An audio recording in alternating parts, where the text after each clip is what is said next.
विठ्ठली कवरदे हरी विठ्ठल श्री ज्ञानदेव तुकाराम राजा रामचंद्र भगवान की जय सत्यवर्य महारुद्र हनुमान की जय गजेंद्रे ग्राहे धरला सदा संकटी स्मरला भगवंता काकुलती उडी सत्वरता घालुनी तत्वता उद्धरिला चिंतने सरे तो धन्य धन्य काळ सकळ मंगळ मंगळाचे म्हणजे हटकरवाडी या ठिकाणी भावार्थ रामायणांतर्गत असलेल्या लक्ष्मी शक्ती मुक्तीचा कार्यक्रम हरिभक्तपरायण सद्गे महाराज सद्गे गुरुजी एक सुंदर अशा प्रकारचा योग साधला.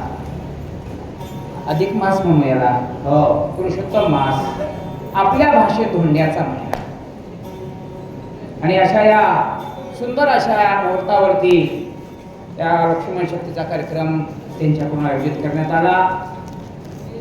त्यांच्यासाठी या ठिकाणी विनम्र भावाने त्यांना मी प्रणिपात करतो. तसेच पांडुरंग महाराज असतील, काही आपले रावसाहेबजी पाटील असतील, रंगाटून आलेले आमचे आदरणीय केंद्रे सर, हरिभक्तपरायण संभाजी महाराज सानप गुरुजी, आदरणीय प्राध्यापक बदने सर, चांगलं ममाय आले ते या ठिकाणी गोड सुंदर भाषण करतात. तुम्हा सर्व रामभक्ताच्या चरणी मस्तक हे पायावरी माता माऊल्यांच्या या वारकरी संतांच्या आणि म्हणून या ठिकाणी कालच त्यांची भेट झाली. प्रेम सुख देई प्रेमाविना नाही समाधान. 4-5 जणांची भेट झाली. त्यांना सांगितलं आम्ही येऊ कारण सध्या आम्हाला वेळ आहे आणि भक्तीमध्येच आम्हाला वेळ घालावा असं वाटतं. कारण आम्हाला भगवंतानं मला एक चांगला आशीर्वाद दिलाय असं म्हणायला काय हरकत नाही. तुमच्या दर्शनाचा योग आला. एका कथेचा प्रसंग कथेकडे वळूया. माझ्या हनुमंतरायाला पडलेलं विघ्न आहे, पण आता सद्गुरु नामाच्या चिंतने 12 वाटा पळते विघ्ने. 60विला हरीची हृदय मंदिरे त्याचे शरणीर धार झाला सफळ व्यापार. बुद्धीचा दाता तो भगवान परमात्मा आहे.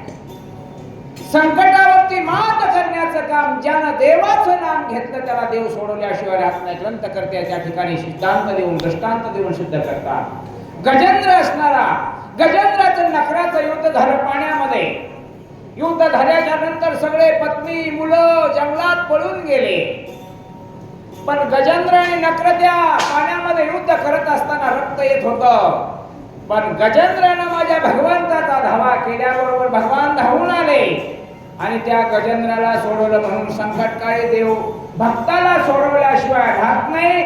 तसं हनुमानजीला त्या ठिकाणी संकटातून सोडवलं. ऐका पुढची धारक नामे पावला रघुकुळ टिळक कपीस बुद्धी स्फुरले चोख सत्वर देखा सरसा. खंड दया तुझी प्रीती मज दे कयाची संगती मग मी कमलापती तुझबानाने कंटाळा.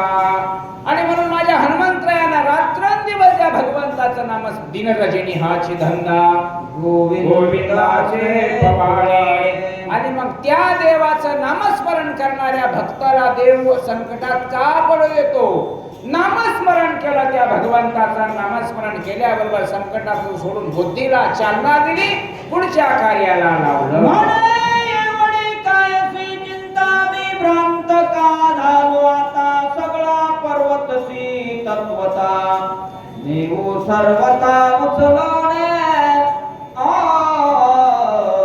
माझ्या प्रभू रामचंद्रानं माझ्या हनुमंतरायाच्या मताचं मनाचं परिवर्तन केल्याबरोबर हनुमंतरायाच्या मनामध्ये स्फूर्ती निर्माण झाली. हनुमंत म्हणतात म्हणे काय सी एवढी चिंता.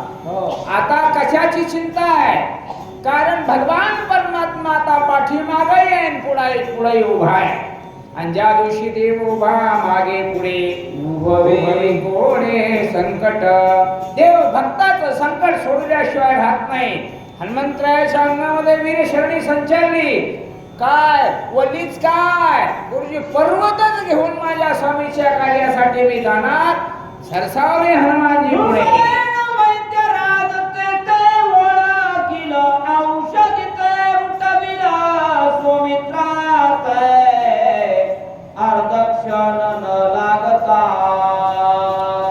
हनुमंतराया म्हणतात माझं काम मी करेन, सुसेन वैद्य राजाचं काम सुसेन वैद्यराज करेल. मेडिकल उचलून तिथं मी नेऊन ठेवणार. शल्य चिकित्सक असलेला सुसेन वैद्यराज ज्याला ज्या ज्या औषधी लागतील ते निवडून घेईल, आपलं काम संपेल. आणि म्हणून आता जीवनात चिंता काय करायच्या, हरी आला हाता मग काय भय चिंता. अरे चिंताच उरली नाही. हनुमंतराया अगदी आनंदाने ऐश्वर्यपूर्वक त्या ठिकाणी पर्वत उपडण्याच्या तयारीला लागले. उदया येईल भास्वत शक्तीवर राजपूत, कार्य समस्त नासेल. म्हणून करावी तातडी परमार्थाची, चांगल्या कार्याला विलंब करायचा नाही. ग्रंथकर्ते सांगतात, साधू संतांनी आपणाला उद्बोधन केलंय. माझ्या हनुमंतरायाच्या मनातला विचार आहे. म्हणून माणसानं दूरदृष्टीनं विचारानं वागलं पाहिजे. पांडुरंग महाराज तात्पुरत्या स्वरूपात विचार कधी करून जीवन जगायचं नाही. हनुमानजी म्हणतात स्वामीचं कार्य पूर्ण तुम्हाला न्यायचंय का, मग एकच काम केलं पाहिजे, सूर्योदय होण्याच्या अगोदर ही औषधी प्राप्त झाली पाहिजे आणि ती माझ्या लक्ष्मणापर्यंत पोहोचली पाहिजे. का, जर त्या औषधीवरती सूर्याचे किरण पडले तर त्या औषधीचा नाश होणार आहे. त्या तिथं शक्ती लागली आहे, त्या शक्तीमध्ये टाकलं तर उपयोग होणार नाही. हा सारासार विचार माझ्या हनुमंतरायाने केला आणि पुढच्या कार्याला लागले. म्हणतात पर्वत मांडिले सळ, पाहो आदरिले माझे गोळ, औषधी लपविल्या सकळ, मज केवळ गोवावया. विचारी माणसं, विवेकी माणसं संयमन आणि शांत बुद्धीने विचार करतात. माझे हनुमंतराय म्हणतात पर्वताने खळ मांडले माझ्या बरोबर, मंद केल्यात औषधी, अगोचर करून टाकल्या. का, धर्माचं काम करताना असंच होतंय. सप्ताह करा, शक्ती करा, गावात माणसं सहकार्याला एवढे धावून येत नाहीत. मग तुम्ही म्हणताल होतीये कशी करता, काही 10-5 माणसं एक जुटीचे आणि एक जीवाचे असतात म्हणून हे काम होते. बाकीचे हाणून पाडण्याचं काम करत असतात. तसं माझे मारुतीराय म्हणतात, या ठिकाणी मला अडवण्यासाठी, गोवण्यासाठी, फसवण्यासाठी या औषधी अगोचर झालेले आहे. परंतु मी सोडणार नाही. पुढे काय करतात ऐका. आदरिले आमासी उपडोनियाच्या कंदासे औषधी सेनेन.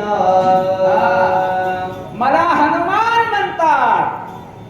मी सामान्य भक्त नाही, निष्ठावान भक्त आहे. आणि निष्ठावान भक्त झाला ना, हे शरीर तुटो का मस्तक फुटो. निष्ठावंत भाव भक्ताचा स्वधर्मा, निर्धार हे वर्मा चुको नये. वर्माला चुकायचं नाही. हनुमानजी म्हणतात काही होऊ द्या, मी माझ्या स्वामीचं काम करण्यासाठी कोणत्याही परिस्थितीला जाईल, पण औषधी नेल्याशिवाय राहणार नाही. यांनी माझ्या बरोबर जर खल मांडला असेल ना, तर मी त्यांना पुरून उरणार आहे. कशासाठी, माझ्या स्वामीच्या सेवेसाठी. ऐका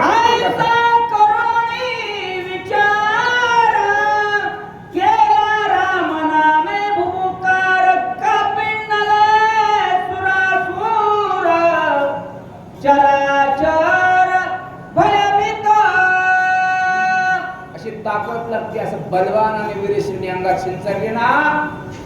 पण एक लक्षात घ्या, पाठीमागं माझ्या प्रभू रामचंद्राचं अधिष्ठान आहे महाराज. हा, म्हणून त्या भक्तीच्या जोरावर एवढं चालतंय बरं का. माणसं एवढी शक्ती जी आहे ना आमच्या सद्गुरू महाराजांनी केली आहे, फक्त भक्तीच्या जोरावर आहे. पैसा कोणाकडे किती असेल हो, पैशाकडे काय अंबानी सारखे देशी देश विकत घेणार आहे. आमच्या त्या मोठे गावकराकडे 1000 कोटीची संपत्ती आहे. सगळे डॉक्टर केले, कसे केले केंद्र गुरुजी, बिना पैसे घेऊनच केले, माणसं का मारिना. आणि म्हणून माझ्या हनुमंतरायाने विचार केला, माझा देव माझ्या पाठीमागे आहे आणि पुढे आहे. आता कशाची चिंता आहे मला? चिंता पळून गेली. कार्य करणार म्हणजे करणार, याचा धनी अभिमान. अभिमान त्याचा धरा, स्वामीची सेवा इमानदारीने करणार. मालकाची सेवा सेवकाने इमानदारीने केली की काम पूर्णत्वाला जातं.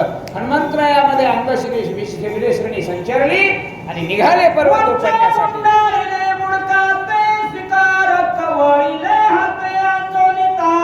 पर्वतात भूते आकांते कलकलिते. या त्रिलोक्यामधले लोक, देव दानव सुरवर मानव सगळे असणारे डळमळीत झाले. आमच्या काळात आमच्या गावामध्ये अशा गोट्या होत्या गुरुजी. कशा होत्या गोट्या? एवढी एवढी एवढी, जशी जशी शक्ती आहे तशा उचलायच्या. आम्हाला आता पोते बी काढले 10 किलो 15 किलो 20 किलो का उचलच ना. पण माझ्या हनुमंतरायाने त्या सेफ्टीला असणारा त्या पर्वताला वेड्या टाकला. वेड्या टाकल्याबरोबर लख लख लख असणारा तो पर्वत हलवला.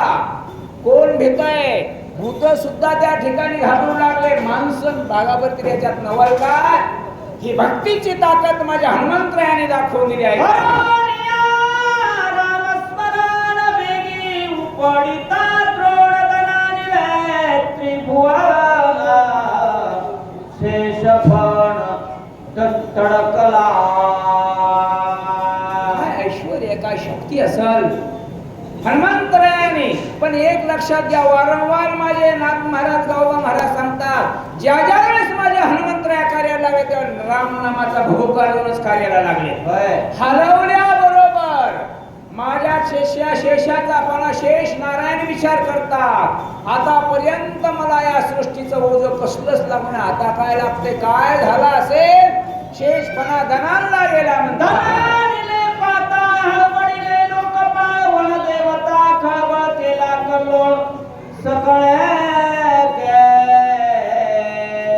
सामान्य पिलून होतं माये, नैष्ठिक ब्रह्मचर्य ज्यानं आयुष्यभर राखली होती त्याला हनुमान म्हणतात. जन्मजात कसोटी ज्या माईनं पाहिली नव्हती त्याला हनुमान म्हणतात. ती फक्त एका गुरुमध्ये त्याला प्रभू रामचंद्र म्हणतात. धन धन धन अशा प्रकारचा वेळा त्या पर्वताला टाकल्याबरोबर पर्वत हादरला. सप्त पाताळापर्यंत त्याचा ध्वनी गेला, एकेबी स्वर्गापर्यंत ध्वनी गेला. नवे नव्या भूतलावर असलेले जेवढे चराचर होते, जंगलातले पशु पक्षी प्राणी, तेवढे कीटक सगळे त्या ठिकाणी घाबरू लागले.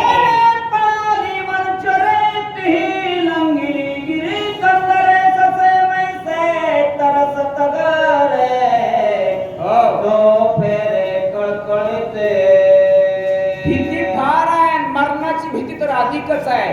पण एक लक्षात ठेवा, जे चुकतच नाही त्याची भीती करून उपयोग नाही. म्हणून एकच करा, त्याला तारायचं असेल तर या चिंतनामध्ये तारा. चिंतन करा. म्हशी, रेडे, पशु पक्षी प्राणी सगळे जलचर भूचर खेचर सगळे सैरा वैरा धावू लागले. एवढं महान संकट या सृष्टी तलावरती काय झाले म्हणून लागले. सिंहानाद सिंहाचे तेने दचके यमलोक. आणि मग पुरुषार्थच करायचा असेल तर माझ्या हनुमंतरायासारखं करा. दुबळा पुरुषार्थ कधीच करायचा नाही. लोकांच्या वैरया फुकणे, जनावर गोठ्यात मारणे असा पुरुषार्थ करायचा नाही. पुरुषार्थ करायचा असेल तर तुमचा पुरुषार्थ ऐकणाऱ्याला आनंद वाटला पाहिजे असा सद्भक्त पुरुषार्थ करा. एवढा माझ्या मारुतीरेचा पुरुषार्थ आहे. जंगलातले वाघ, सिंह, हिंस्र पशु पक्षी होते ना, ते सुद्धा असणार त्या ठिकाणी काय करू लागले? भीतीपोटी पळू लागले. त्याचा परिणाम काय झाला? सगळ्या भूतावरती परिणाम पडला.